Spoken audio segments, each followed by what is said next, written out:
Bem, amigo de Deus, em nome de Jesus estamos aqui. Eu sou o pastor Uriel. Venho trazer aqui um registro de estudos bíblicos que eu tenho feito e quero compartilhar com você e registrar para que futuramente também a gente possa não perder essas revelações de Deus, tá? Eu vou abrir minha Bíblia em Romanos capítulo 12, tem algumas anotações, vou abrir a Bíblia algumas vezes. Espero que você aproveite esse momento recebendo de Deus essas palavras e a sabedoria, o ensino de Deus em nome de Jesus, tá certo? Romanos capítulo 12, vou aqui abrir minha Bíblia Sagrada, no versículo 1 e o versículo 2, diz assim: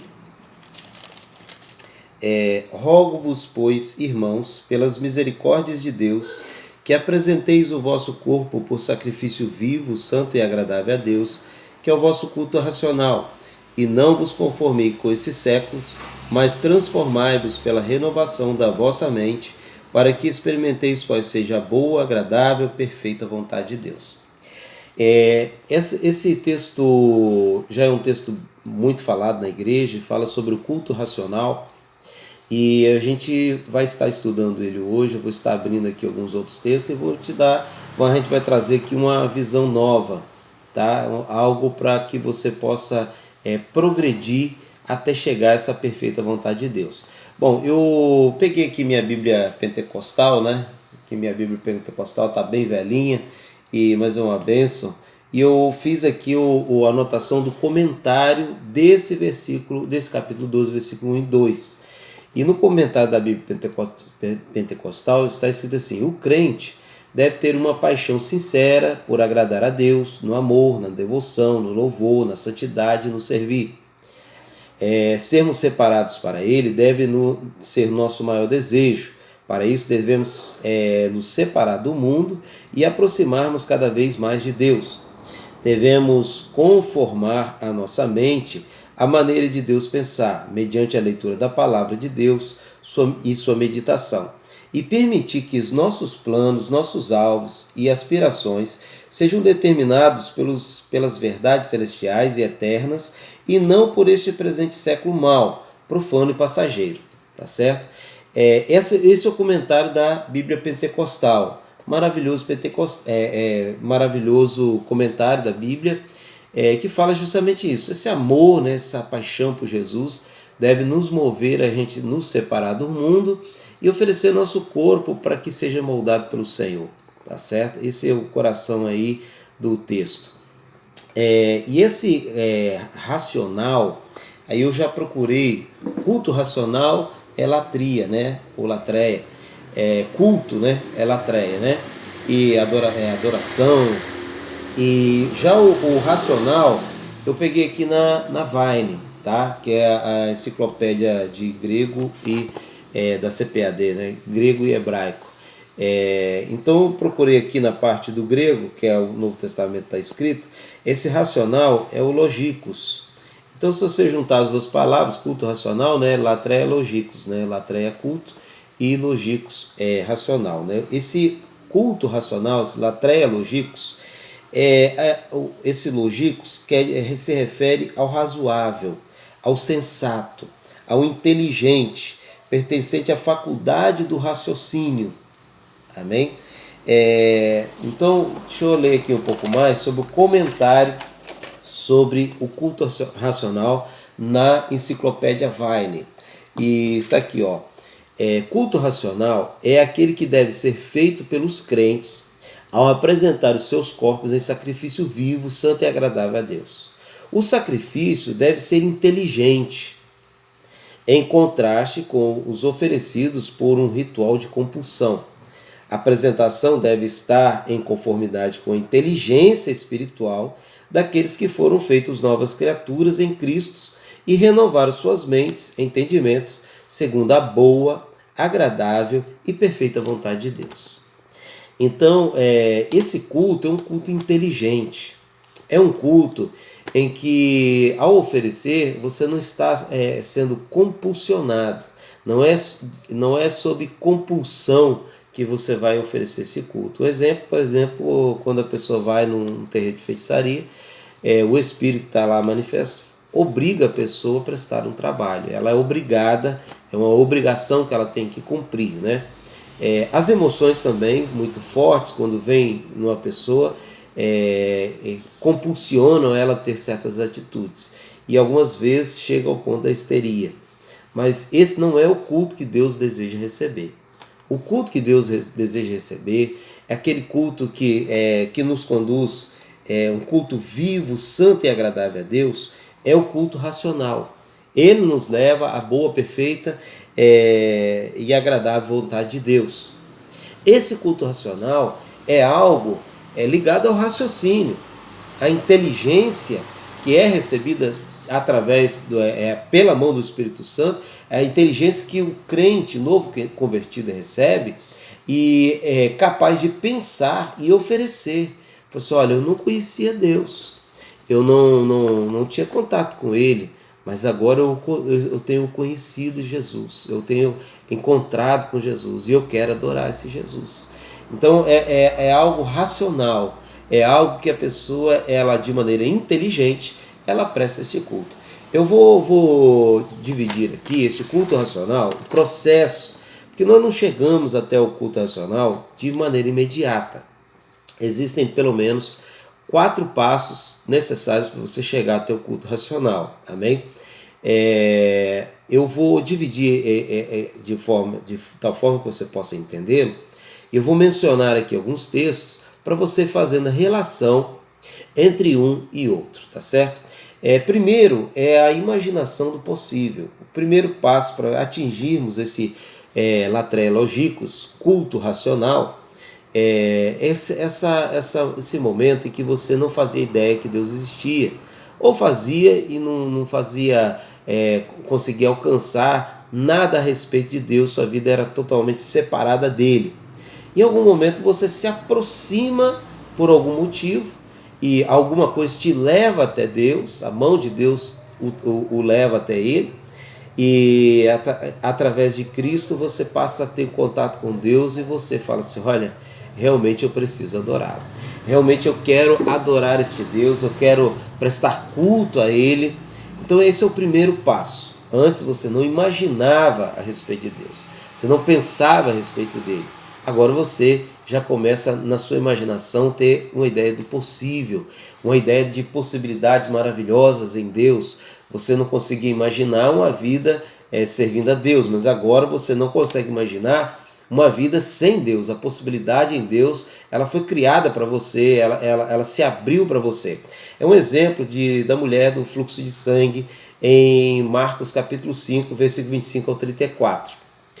Diz a palavra que essa mulher ouviu falar sobre Jesus e ela saiu, antes ela tinha gastado todo o dinheiro dela, todas as posses dela, tentando achar uma cura, uma solução para o fluxo de sangue que ela tinha, e ela não melhorou nada. Antes ela estava pior e ela padeceu na mão de tantos médicos, e médicos às vezes quando quer fazer experiência maluca, eles não têm piedade, não têm o mínimo de respeito pelo ser humano. E resultado, ela estava até pior, os médicos estavam fazendo o pior com ela, estavam comendo o dinheiro dela e não estavam dando a cura que tentavam alcançar. E essa mulher ouviu falar de Jesus. Quando ela ouviu falar de Jesus, ela falou assim, eu vou até ele e vou tocar nas vestes dele. Se eu tocar nas vestes dele, eu vou ser curada. Olha só, ela ouviu. Antes, o mundo que ela conhecia era o mundo da medicina. Era um mundo em que ela deveria gastar o dinheiro dela para obter a cura, a cura que os médicos prometeram. Mas a possibilidade, ela foi expandida quando ela ouviu falar de Jesus. Então, quando ela ouve falar de Jesus, essa possibilidade ela aumenta. Ela, não, eu vou lá, vou tocar nas vestes dele, se eu tocar nas vestes dele, vou ser sarada. E ela sai, toca nas vestes de Jesus, vai por entre a multidão, né, no grande aperto, toca nas vestes de Jesus, a virtude sai de Jesus, entra nela e a cura. E ela, naquele momento, ela ficou muito com medo, porque Jesus começou a perguntar, quem me tocou?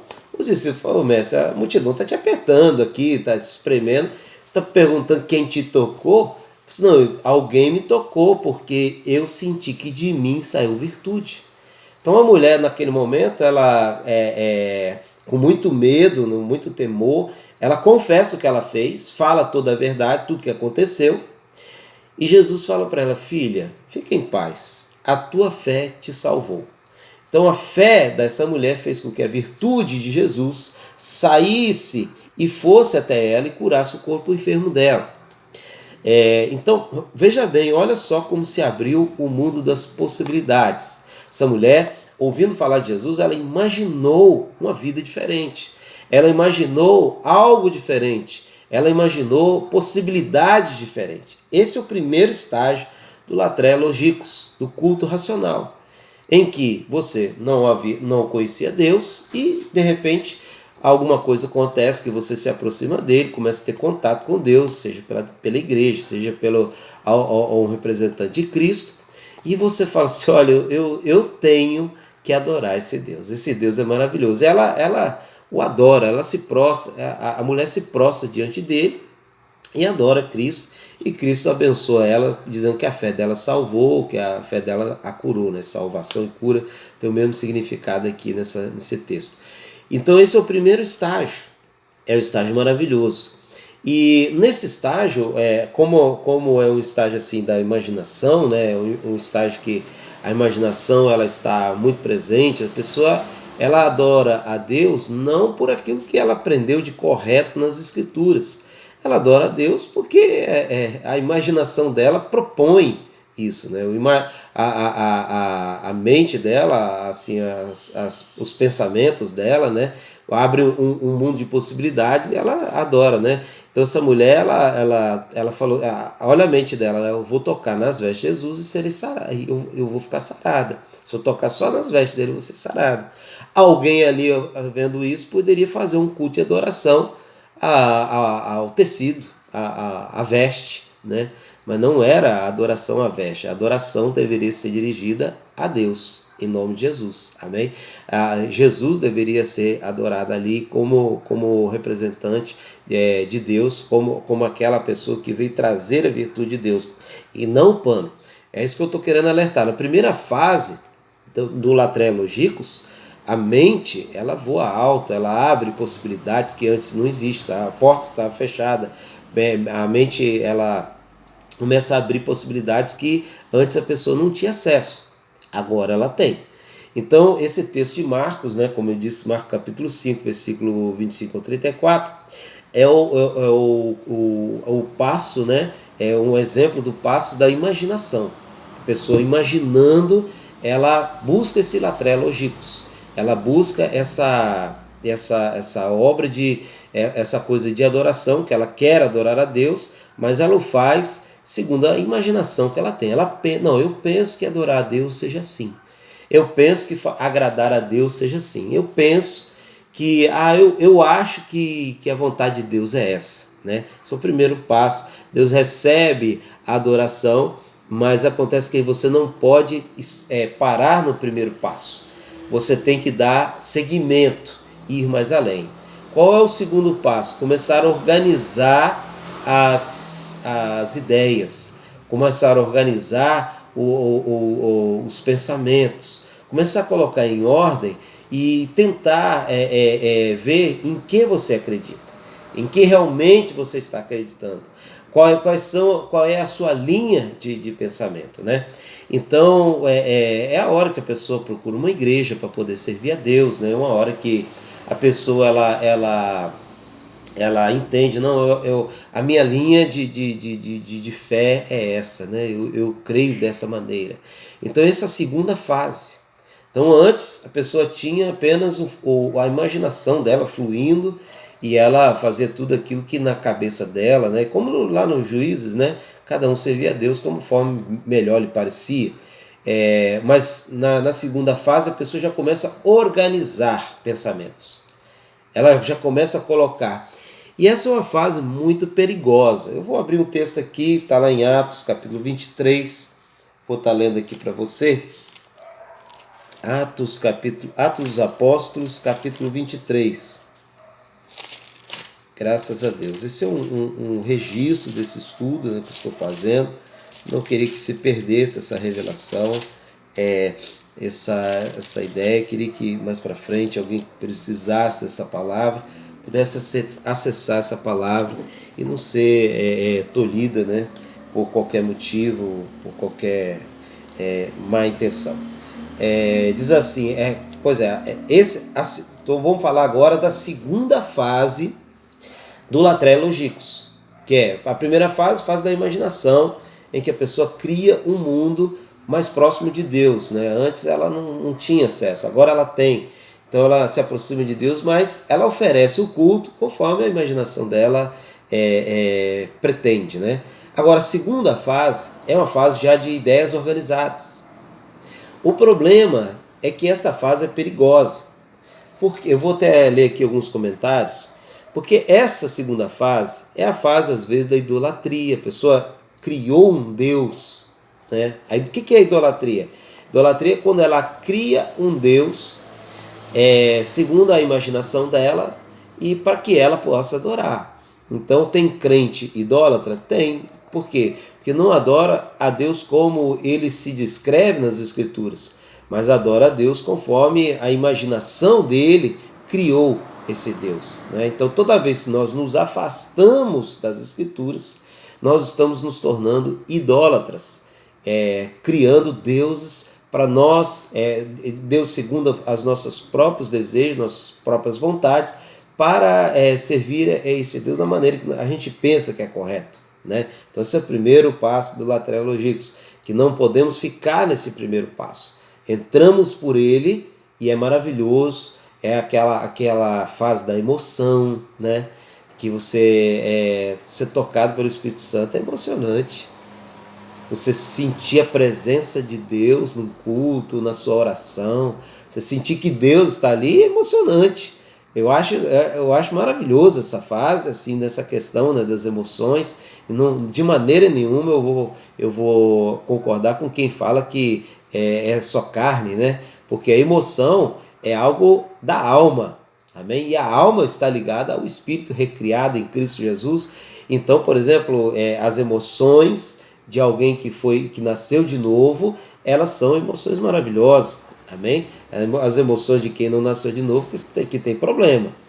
Agora as emoções de perdão, as emoções de quem é nova criatura, elas são emoções abençoadas. Imagina você perdão, desculpa. Imagina você não conhecia Cristo e vivia na maldade, e você recebe a revelação de Deus que esta é uma vida má que você está vivendo. Você vai chorar com a revelação do entendimento das maldades que você tem praticado, das maldades que você tem vivido, das coisas erradas que você tem feito. Você vai chorar com isso. Essa emoção é a tristeza para o arrependimento que gera vida. Agora, a emoção que vem do Espírito Santo de Deus, ela não deve ser desprezada, não. Por exemplo, a alegria que você vai sentir quando você receber a fé para entender que seus pecados foram perdoados, que você é uma nova criatura. Essa alegria é uma emoção que você não pode desprezar. Então, as emoções são de Deus. Agora, essa parte da emoção, ela pertence a essas primeiras fases. Essa parte mais emocional, você não deve desprezá-la, deve aproveitar. Igual, por exemplo, a pessoa vai no culto e fala assim, Deus estava aqui, eu senti um arrepio. O arrepio é gostoso demais, você sentir ali alguma coisa diferente, né? Sentir Deus te tocar, isso é coisa gostosa e não deve ser desprezada, mas você não pode basear a sua fé em arrepios.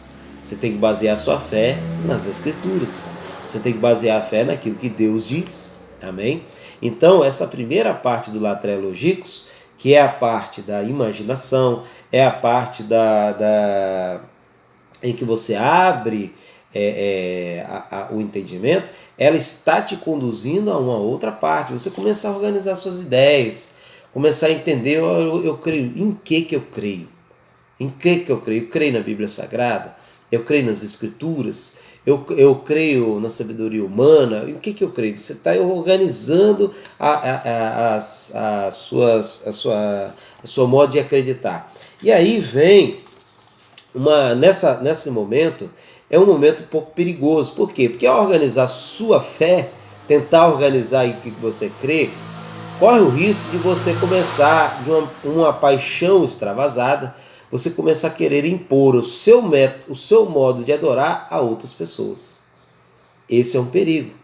Essa é uma fase um pouco perigosa, né, que eu particularmente tenho que alertá-lo, né? Então, por exemplo, tem a questão da idolatria, tem a questão dos novos convertidos, né, na primeira fase, tem na segunda fase, que você começa a organizar, né, a vontade. Tanto você faz uma proposta para você mesmo, né? Já que você crê, você começa a falar assim, não, eu tenho que me consertar, eu tenho que largar o pecado, eu tenho que agradar a Deus, eu vou ter que me esforçar. Então você já começa a organizar a sua vontade, você direciona a sua vontade. E você começa também, quando você faz isso, você começa a decidir, querer também que outras pessoas decidam também a vontade delas.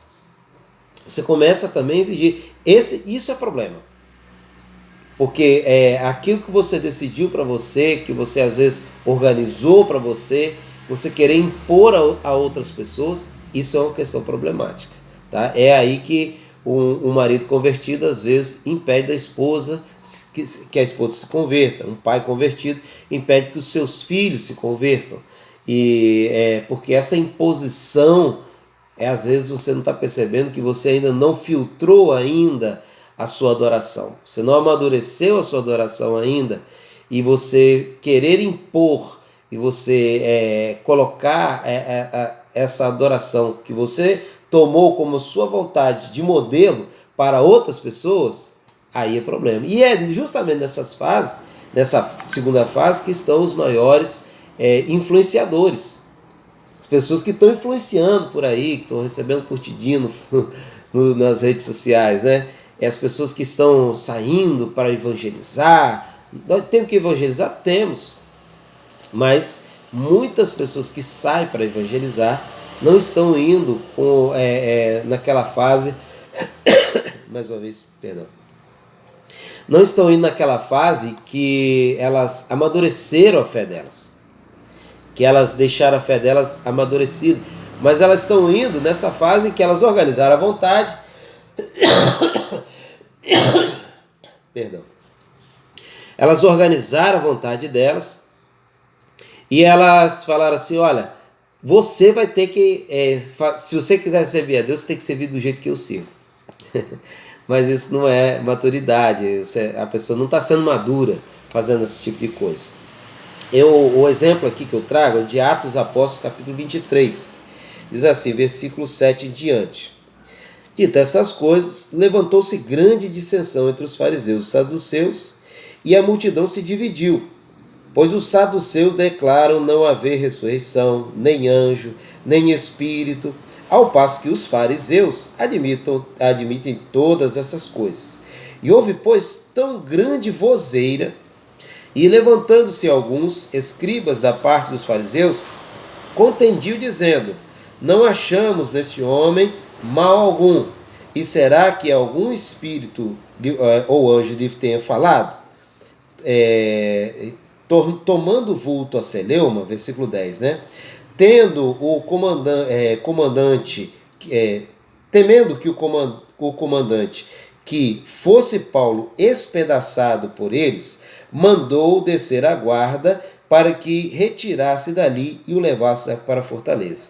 Esse texto aqui é um texto em que Paulo está ali no meio de um julgamento, ali as pessoas estão arguindo, e Paulo falando assim, olha, eu estou sofrendo essas coisas tudo aqui porque eu estou pregando a ressurreição dos mortos.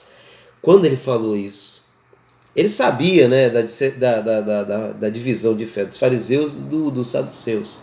Quando ele falou dessa maneira, uma grande confusão se levantou. Por quê? Porque os fariseus falaram assim, olha, nós cremos em ressurreição. Agora os saduceus falaram que não acreditavam. Os fariseus criam em anjo, os saduceus não.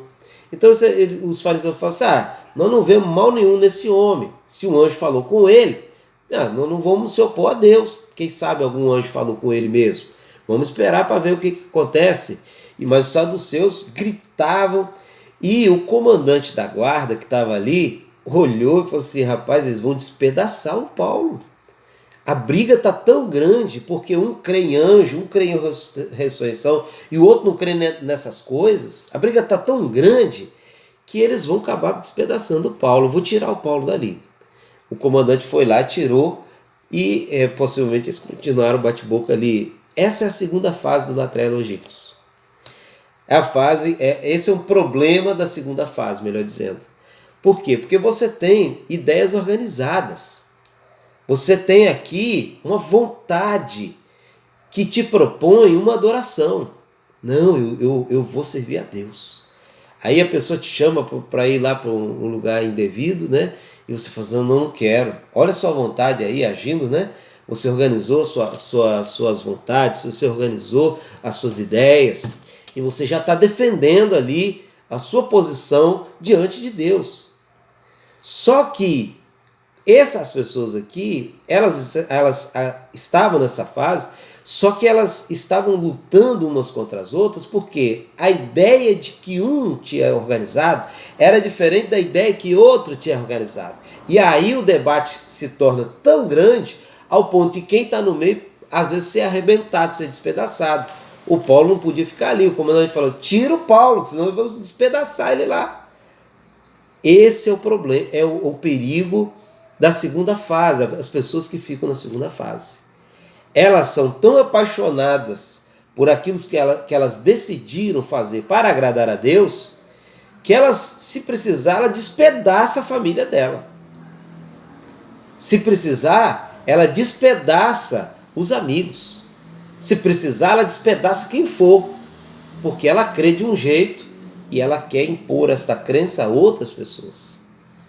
Então, veja bem, ela grita, ela briga, ela é capaz de botar a mão na boca de alguém, se te falar alguma coisa, olha, cala sua boca, você está falando aquilo que é diferente do que eu creio, você não pode falar. Então a pessoa ela é capaz de fazer isso. É a segunda fase. É a segunda fase do Latreia Logicus. Permanecer nesta fase é importante, passar por essa fase é importante, como eu disse, porque é a hora que você organiza ideias e você coloca um propósito de realmente adorar a Deus e servir a Deus. É importante passar por esta fase. Só que você não pode permanecer nela e começar essa luta que eles estavam, né? Você não pode agir dessa maneira. Como ele estava fazendo, por causa da fé que eles achavam, né? Veja bem, não tinha certeza. Eles não tinham certeza entre eles. Um acreditava em anjo, outro não. Um acreditava em ressurreição e outro não. Quer dizer, não eram coisas provadas. Não eram coisas ainda que haviam sido passadas pelo fogo. Tá certo? Aí, essa é a terceira fase. Na terceira fase, você reúne essas ideias, você reúne a vontade, você reúne o que você crê, aquilo que você organizou, o que estão falando com você, o que estão impondo a você compulsoriamente, o que estão te impondo para você fazer para agradar a Deus. Você coloca tudo isso sobre a prova do fogo. Você faz essas coisas passar pelo fogo. Feno, palha, madeira, essas coisas, as obras feitas dessas coisas, queimam todas. O que sobra? Sobra pedras preciosas, que ganham uma cor mais forte no fogo, a prata, que purifica no fogo, e sobra o ouro, que no fogo ganha um brilho extraordinário. Então, o Latreia Logicus, a adoração, o culto racional, essa coisa inteligente que você pode prestar a Deus, ela vai passar por essas fases. E esta fase em que você põe no fogo da provação as suas ideias, a maneira de você servir a Deus, o que você pensa de vontade para servir a Deus, essa é a terceira fase. Olha só, eu vou ler para você, está lá em Atos 17, um exemplo, porque eu estou aqui dando os conceitos e eu estou aqui ministrando os exemplos. É claro que a Bíblia Sagrada não traz a explicação que eu estou dando. Amém? Isso aqui o pastor Uriel, através dos estudos pessoais, amém, recebeu como revelação de Deus. Eu recebi esse estudo como revelação de Deus. Os exemplos que eu estou dando são exemplos que eu vejo que se encaixam em cada fase dessa. Então eu não estou criando uma doutrina nova. Eu não estou aqui falando de coisas novas. Eu estou falando de como você atingir o culto racional. Por quê, pastor Uriel? Porque foi a maneira que eu trilhei. Amém? É a maneira que eu tenho usado. É a maneira que eu tenho ido alcançar o culto racional. Agora, se você falar assim, pastor Uriel, acho que você pegou o caminho errado. Tudo bem, meu irmão, não tem importância não. Tá certo? Você pode ficar tranquilo. Faça da maneira que Deus lhe orientou. Agora, eu recebi essa orientação como a orientação que Deus me deu para que eu atingisse esse latré logicus, esse culto racional. Porque eu quero alcançar qual seja a boa, a perfeita e agradável vontade de Deus. Eu quero dar a Ele este culto, tá certo? Então, quando eu pego exemplos aqui, são exemplos ilustrativos, tá certo? Mas aqui o texto em si não pode ser dito que falava exatamente sobre isso, tá certo? Estou sendo muito claro, são exemplos ilustrativos que eu estou dando, tá vendo? Estou usando esses textos bíblicos como exemplos ilustrativos. E como exemplo dessa terceira fase, em que você coloca a sua vontade, que você organizou, as suas ideias, você faz essas ideias passar pelo fogo, um exemplo é aqui, Atos dos Apóstolos, capítulo 17, tá certo? Eu vou ler aqui do versículo 1 ao 13, peço que você preste atenção. Diz assim: tendo passado por Anfípolis e Apolônia, chegaram a Tessalônica, onde havia uma sinagoga dos judeus. Paulo, segundo seu costume, foi procurá-los e por 3 sábados arrazoou com eles acerca das Escrituras, expondo e demonstrando ter sido necessário que o Cristo padecesse e ressuscitasse entre os mortos, e este, dizia ele, é o Cristo Jesus, que eu vos anuncio. Alguns deles foram persuadidos e unidos a Paulo e Silas, bem como numerosa multidão de gregos piedosos e muitas distintas mulheres. Os judeus, porém, movidos de inveja, trazendo consigo alguns homens maus dentre a malandragem, ajuntando turba, alvoroçaram a cidade e assaltando a casa de Jason, procuraram trazê-lo para o meio do povo. Porém, não os encontrando, arrastaram Jason e alguns irmãos perante as autoridades, clamando: esses que têm transtornado o mundo chegaram também aqui. Versículo 7. Os quais Jason hospedou. Todos esses procedem contra os decretos de César, afirmando ser Jesus outro rei. Tanto a multidão quanto as autoridades ficaram agitados ao ouvir essas palavras. Contudo, soltaram Jason e os mais após terem recebido deles a fiança estipulada. Versículo 10. E logo durante a noite, os irmãos enviaram Paulo e Silas a Bereia, e ali chegados, dirigiram-se às sinagogas dos judeus. Então antes eles estavam em Tessalônica, agora já estão em Bereia, tá? Ora, estes de Bereia, versículo 11, eram mais nobres do que os de Tessalônica. Olha a diferença. Pois receberam a palavra com toda a avidez, examinando as Escrituras todos os dias para ver se as coisas eram de fato assim. Com isso, muitos deles creram, mulheres gregas de alta posição e não poucos homens. Amém? Versículo 13. Mas logo que os judeus de Tessalônica souberam que a palavra de Deus era anunciada por Paulo também em Bereia, foram para lá e perturbar o povo. Capítulo 17, Atos.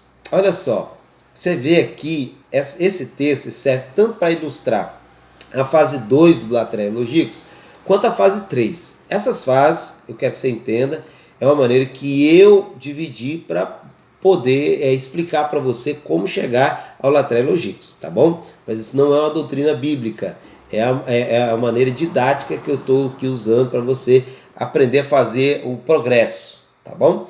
Mas aqui, olha, nesse texto você vê os de Tessalônica, eles eram pessoas que tinham organizado ideias e eles não aceitavam outras ideias.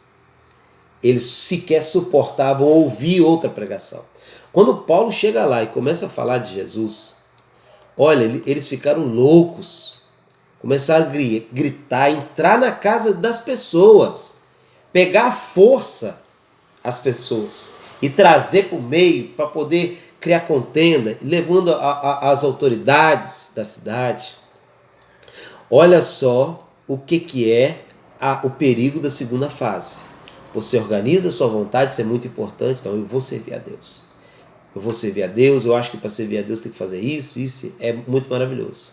Mas, quando você fica estagnado muito tempo nessa fase, você não passa para a próxima, você não pega, a próxima fase é o quê? É provar no fogo essa maneira que você serve a Deus.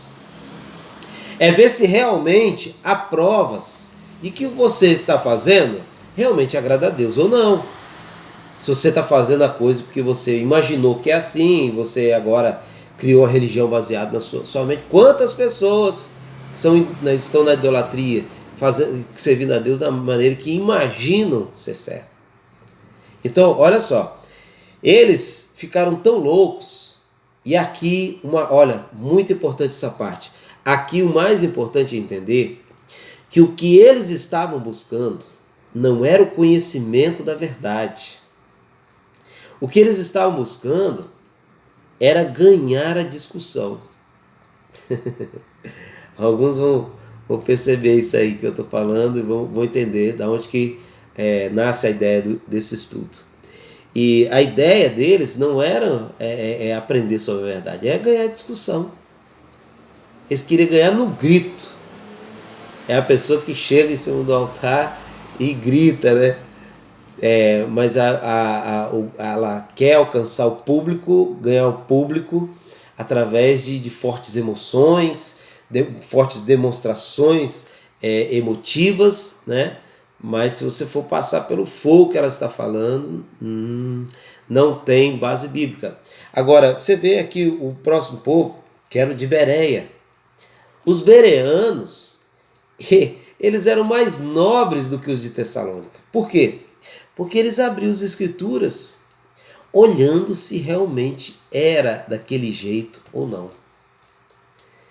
Eles olhavam as escrituras, eles liam as escrituras e falavam assim, olha, realmente o que Paulo está falando sobre esse Jesus, sobre o Cristo, realmente nós encontramos aqui em Isaías, encontramos Jeremias, encontramos nos Salmos, encontramos aí nos outros profetas, realmente Jesus é o Cristo.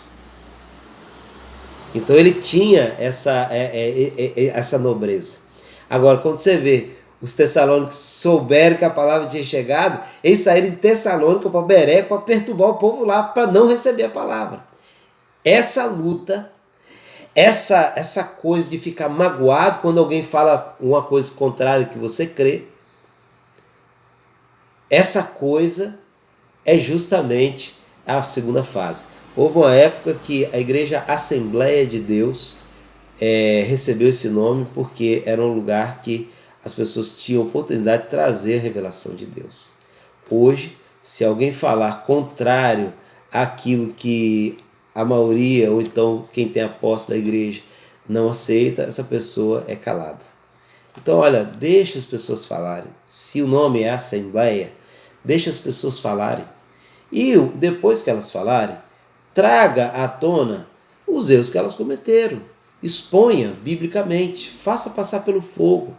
Exponha as doutrinas falsas, exponha os erros, mas não calhe a boca de ninguém.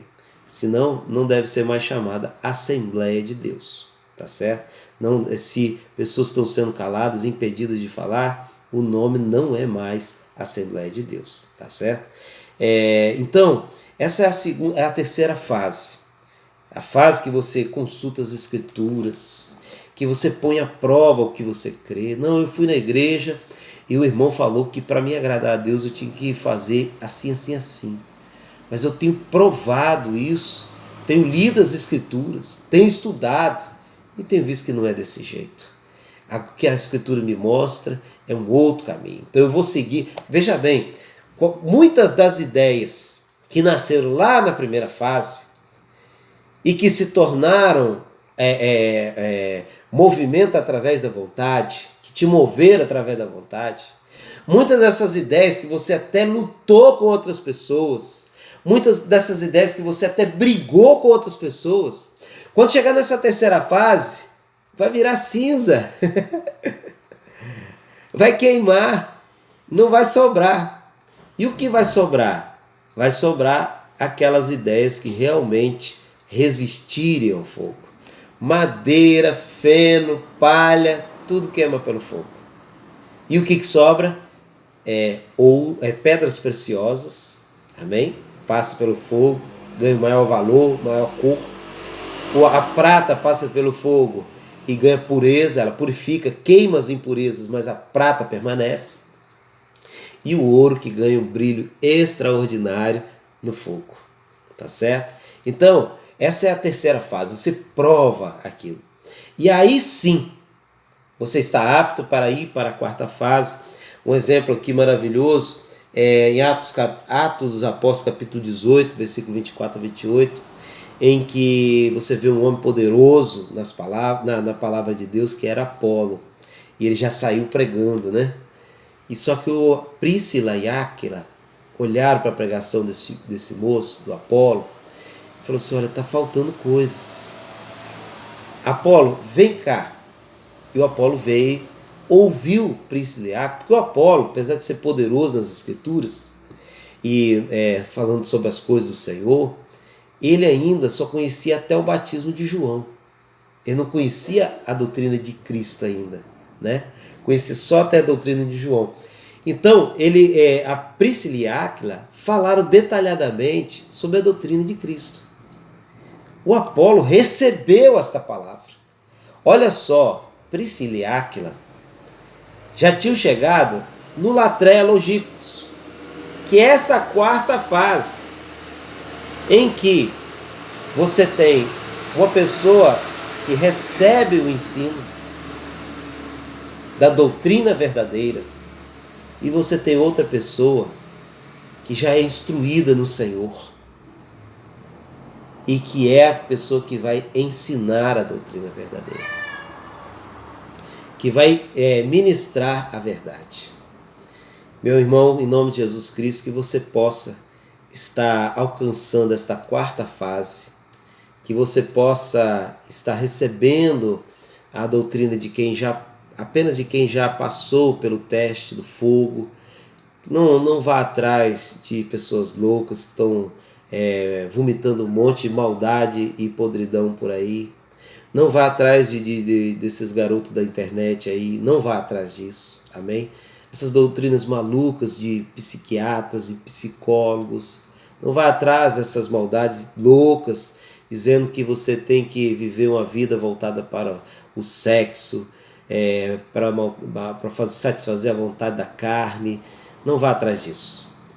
Prove a doutrina que está sendo ministrada pelo fogo, amém? E aí você então vai chegar a esta quarta fase, que é a fase do evangelho puro, um evangelho provado, um evangelho segundo as escrituras sagradas, um evangelho que passou pelo crivo das escrituras. E as escrituras moldaram esse evangelho como fogo que molda o ouro, em nome de Jesus Cristo. Que você possa estar vivendo nesta fase, pois eu te abençoo em nome de Jesus. Deixa eu fazer a oração. Pai, em nome de Jesus, que esta palavra possa chegar, meu Deus, até as pessoas que estão paralisadas, estagnadas em uma determinada fase. Que elas possam ir adiante, prosseguindo, meu Deus, até alcançarem o culto racional, a boa, perfeita e agradável vontade de Deus, no nome de Jesus. Meu irmão, Deus te abençoe, foi um prazer estar aqui com você, que o Espírito Santo te conduza nessa jornada, em nome de Jesus. E se tiver dúvida, põe aí nos comentários, eu vou estar, à medida do possível, eu vou estar respondendo em nome de Jesus, tá bom? Deus te abençoe.